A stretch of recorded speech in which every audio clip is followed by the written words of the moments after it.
जय हिंद दोस्तों। आज हम लोग देखने वाले हैं संख्या पद्धति। अगर आप क्लास 6 से लेकर 10 तक किसी भी क्लास में हैं तो ये चीज पहले आपके लिए जानना जरूरी है। यहाँ पे क्या है? संख्या पद्धति। संख्या पद्धति का मतलब जो है संख्याओं के बारे में जानना। हमारी पहली संख्या जो आती है प्राकृतिक संख्या। हम जो है सारी संख्याओं के बारे में इस वीडियो में पूरा जानेंगे। प्राकृतिक संख्या क्या होती है, सम संख्या क्या होती है, विषम संख्या क्या होती है, अभाज्य संख्याएं क्या होती हैं, भाज्य संख्याएं क्या होती हैं, पूर्ण संख्या क्या होता है, पूर्णांक क्या होता है, परिमेय संख्या क्या होती है, अपरिमेय संख्या क्या होती है और वास्तविक संख्याएं क्या होती है। इन सब के बारे में हम एकदम डीपली में जानेंगे। ठीक है, तो आइए शुरू करते हैं।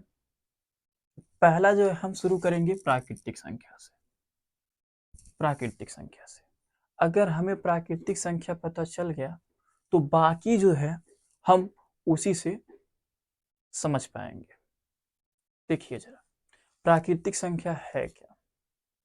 तो प्राकृतिक संख्या जो होती है, समझिएगा ये बात, प्राकृतिक संख्या गिनती या गणना के लिए उपयोग की जाने वाली संख्याएं प्राकृतिक संख्याएं होती हैं। जैसे बात करें, किसी चीज को गिनना है तो आप कहाँ से शुरू करते हैं? गिनती करना है तो आप शुरू करते हैं गिनना एक से। जैसे मान लीजिए ये उंगली गिननी है तो क्या करते हैं? आप गिनते हैं 1 2 3 4 5। किसी भी चीज को गिनेंगे तो आप किससे शुरू करेंगे? एक से गिनना शुरू करेंगे। कोई भी चीज गिनेंगे तो आप गिनना कहाँ से शुरू करते हैं? एक से। गिनती भी आप जानते हैं, गिनती भी जब होता है तो एक से ही शुरू होता है। तो यहाँ पे क्या है, जब गिनती के लिए मतलब किसी चीज को गिनने के लिए जो संख्या उपयोग की जाती है उसको हम बोलते हैं प्राकृतिक संख्या। तो गिनती भी कह सकते हैं, गिनती के लिए या गणना के लिए जो संख्या उपयोग की जाती है उसे बोलते हैं प्राकृतिक संख्या। अब गिनती कहाँ से शुरू होती है? एक से। तो पहले जो है एक आता है, उसके बाद क्या आता है? दो आता है, फिर क्या आता है? तीन आता है, फिर चार आता है, फिर अगले पांच आएगा, फिर छह आएगा, फिर सात आएगा। इसी प्रकार से संख्याएं आगे अनंत तक चली जाती है।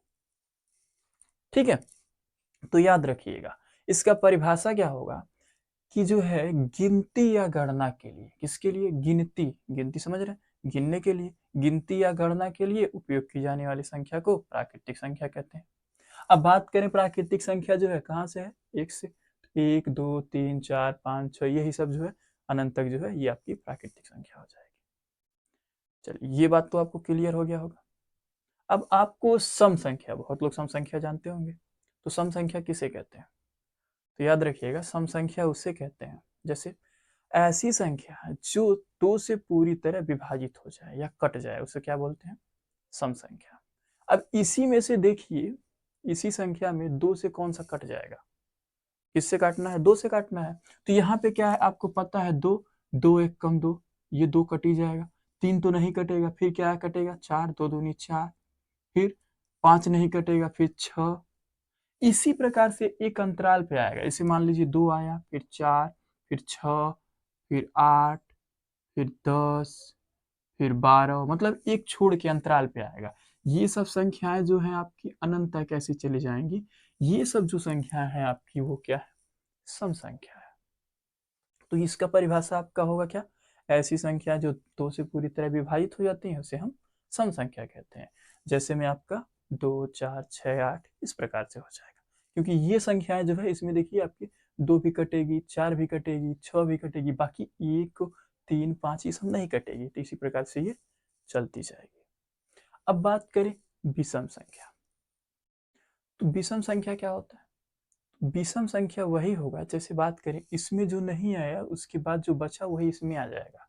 जैसे ऐसी संख्या जो दो से विभाजित नहीं होती। जैसे बात करें इसमें दो से विभाजित करना है तो एक नहीं होगा, दो तो हो गया, दो इसमें आ गया है, लेकिन तीन नहीं होगा, तीन लिख देंगे। फिर चार इसमें आ गया तो चार नहीं होता, फिर इसमें क्या? पांच, फिर छह आपका हो जाएगा दो से विभाजित, फिर सात। इसी प्रकार से फिर आठ नहीं होगा, फिर नौ। इसी प्रकार से ये भी जो है इनफाइनाइट यानी अनंत तक चलती चली जाएगी। ये जो संख्याएं आपकी होंगी वो विषम संख्याएं होंगी, एक तीन पाँच सात नौ। ठीक है, इसके बाद बात करें अगर हम अभाज्य संख्या, ये समझिएगा क्या होता है अभाज्य संख्या। तो अभाज्य संख्याएं क्या होती हैं? ध्यान दीजिएगा, हम इसी प्राकृतिक संख्या से है, इसी से ही पूरा बना रहे हैं। इसी प्राकृतिक संख्या पता है तो उससे हम इसको पूरा निकाल पाएंगे। ध्यान से समझिएगा। अब क्या है अभाज्य संख्या। अभाज्य संख्या में क्या होता है, ऐसी संख्या जो एक से या फिर स्वयं से कटे। एक से तो हर संख्या कटेगी, और बात करें स्वयं से कटे, उसे क्या बोलते हैं अभाज्य संख्या। उसे बोलते हैं आपके अभाज्य संख्या। अब क्या चीज है इसी में देखिए, एक जो है, ध्यान दीजिए एक बात समझिएगा, सबसे छोटी अभाज्य संख्या आपकी जो है 2 होती है। ये बात आप याद रखिएगा, सबसे छोटी अभाज्य संख्या क्या होती है आपकी 2 होती है। ये बात याद रखिएगा। उसके बाद आगे जो है 3 आएगा, फिर 5 आएगा। ऐसा क्यों जा रहा है देखिए जरा, एक क्यों नहीं है। आप इसको पढ़ेंगे आगे कि ऐसी संख्या जिसके 2 गुणनखंड होते हैं उसको अभाज्य संख्या कहते हैं। यहाँ पे क्या है आपका, सिर्फ आप इतना समझिए कि सबसे छोटा जो अभाज्य संख्या है वो आपका 2 होता है। ठीक है, सबसे पहले अभाज्य संख्या में कौन सा आएगा 2 आएगा। अब यहाँ पे क्या चीज है 2 आया। अब अभी हमने क्या कहा, ऐसी संख्या जो एक से कटे और स्वयं से कटे। अब बात करें, इसको तो हमने छोड़ दिया, इसको छोड़ दिया, अब आया 2। 2 एक से भी कटेगा और 2 से भी कटेगा, मतलब एक से कट ही रहा है और अपने आप से तो कटेगा ही। इसी प्रकार आगे बात करें 3, तो 3 एक से कटेगा, 2 से तो नहीं कटेगा, फिर 3 से कट जाएगा, तो मतलब एक अपने आप से कटा और एक से कटा। ठीक है, तो ये भी अभाज्य संख्या हो गया। फिर बात करें 4, 4 इसमें हमने क्यों नहीं लिखा देखिए जरा, 4 एक से तो कटेगा, 4 से भी कटेगा, लेकिन उसके बीच में 2 आ रहा है ना, 2 से भी कट रहा है, 2 दूनी 4, इसलिए जो है वो नहीं होगा। अब 5 की बात करें तो 5 एक से कटेगा और स्वयं 5 से कटेगा। ठीक है, इसी प्रकार 6 जो है नहीं होगा, क्यों, क्योंकि 1 से भी कट जाएगा, 2 से भी कट जाएगा, 2 3 6, 3 से भी कट जाएगा, 3 दूना 6, तो वो नहीं होगा। फिर अगली क्या आएगी 7, क्या आएगा 7। ठीक है, ये आपकी अभाज्य संख्या हो जाएगी। इसी प्रकार अगला जो है 11, ऐसे ऐसे आपका इनफाइनाइट तक चलता जाएगा। आपको समझ में आ गया होगा कि अभाज्य संख्या क्या है। अब देखिए जरा, अब क्या है भाज्य संख्या, क्या है भाज्य संख्या। भाज्य संख्या क्या होगा समझिएगा।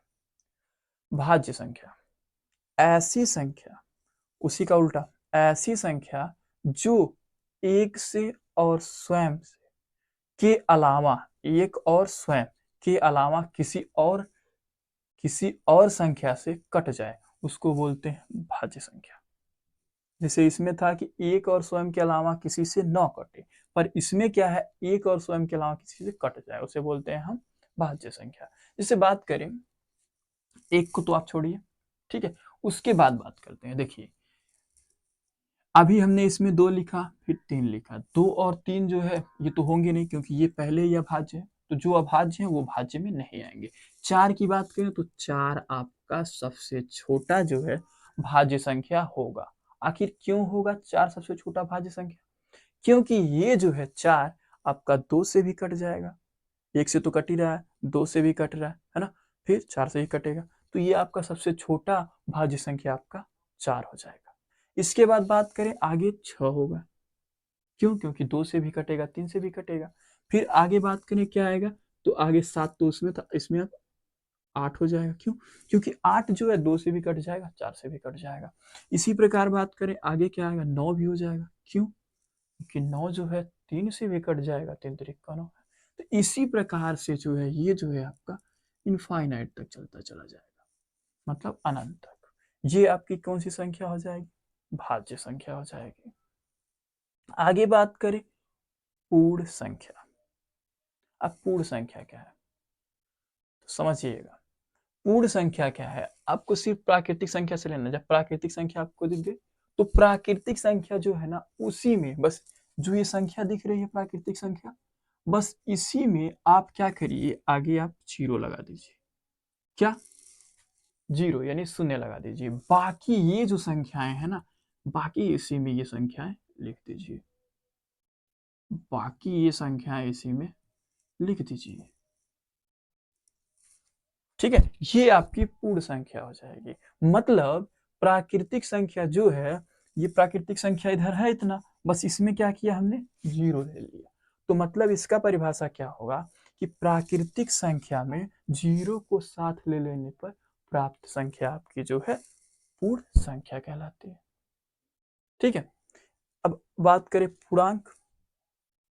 पूर्णांक सिंपल से समझिएगा, पूर्णांक जो होता है उसमें माइनस वाला भी आता है, 0 भी आता है और प्लस वाला भी आता है। जैसे बात करें, आपने सुना होगा माइनस इनफाइनाइट, ऐसे करके minus infinite dot dot dot dot -3 -2 -1 0 1 2 3, ऐसे ऐसे करके इनफाइनाइट। समझिएगा इसका मतलब क्या है। मतलब इसमें क्या है, आपका माइनस वाला भी हो सकता है, 0 भी हो सकता है और प्लस वाला भी हो सकता है। तो ये सब जो संख्याएं होंगी आपकी वो पूर्णांक होंगी। चलिए अब आगे बात करते हैं परिमेय संख्याएं। परिमेय संख्या क्या होगी, तो याद रखिएगा परिमेय संख्या ऐसी संख्या जिसे हम p/q के रूप में लिख सकते हो या लिखी गई हो, उसे हम परिमेय संख्या कहते हैं। जैसे बात करें 3 5 7 2/3 0 5/2। इसी प्रकार से ये जो संख्याएं आपकी होंगी इनफाइनाइट तक, ये जो संख्याएं होंगी ये परिमेय संख्याएं होंगी। अब इसका मतलब कहने का ये था कि इसे p/q के रूप में, मतलब ऐसे p/q, p/q मतलब बटे के रूप में लिखा जा सकता हो या फिर लिखा गया हो। जैसे बात करें इसके बटे क्या हम 1 नहीं लिख सकते, बिल्कुल लिख सकते हैं। इसी प्रकार से इसके बटे हम 1 लिख सकते हैं। तो ये आपकी परिमेय संख्या होगी, लेकिन एक कंडीशन याद रखिएगा। वो कंडीशन क्या है, यहाँ पे जो है p/q तो होना चाहिए p/q, लेकिन यहाँ पे जो है q का मान 0 नहीं होना चाहिए। क्या है, q जो है आपका 0 नहीं होना चाहिए, मतलब नीचे का मान, यहाँ नीचे वाला ये 0 नहीं होना चाहिए। तो आपकी वो क्या हो जाएगी, परिमेय संख्या। अब बात करते हैं अपरिमेय संख्या। अपरिमेय संख्या समझिएगा क्या होता है। अपरिमेय संख्या ऐसी संख्या जो p/q के रूप में न लिखी गई हो या न लिखी जा सकती है, उसे बोलते हैं अपरिमेय संख्या। ये समझिएगा जो अंडर रूट में होता है, जैसे √2 जिसका वर्गमूल ना निकाला जा सके, √2 √3, या फिर पाई भी अपरिमेय संख्या है। बात याद रखिएगा, क्या पाई पूछता है कि पाई परिमेय संख्या है अपरिमेय संख्या, तो याद रखिएगा अपरिमेय संख्या है आपका पाई। इसके बाद बात करें -√2 -√3, मतलब इसका जिसका वर्गमूल ना निकाला जा सके, ये सब आपकी किस में आएगी, अपरिमेय संख्या है। ठीक है, आदि जो है अपरिमेय संख्या है। ठीक है, इसके बाद बात करें वास्तविक संख्या। तो वास्तविक संख्या सिंपल सा है, जो परिमेय संख्या और अपरिमेय संख्या इन दोनों को जो मिला के बनता है उसको वास्तविक संख्या बोलते हैं। तो मतलब अगर कोई पूछे वास्तविक संख्या क्या है, तो परिमेय संख्या और अपरिमेय संख्या को वास्तविक संख्या कहते हैं। जैसे परिमेय संख्या जो है और अपरिमेय, मतलब इसमें का और इसमें का भी आपका आ जाएगा। जैसे बात करें 3 5 2/3, ठीक है, ये √3 √2 पाई, ठीक है, ये सब मतलब ये है कि वास्तविक संख्याएं में जो है आपकी परिमेय और अपरिमेय दोनों संख्याएं आती हैं। तो आशा करते हैं इतना तो आपको समझ में आ गया होगा। तो आइए फिर मिलते हैं नेक्स्ट वीडियो में।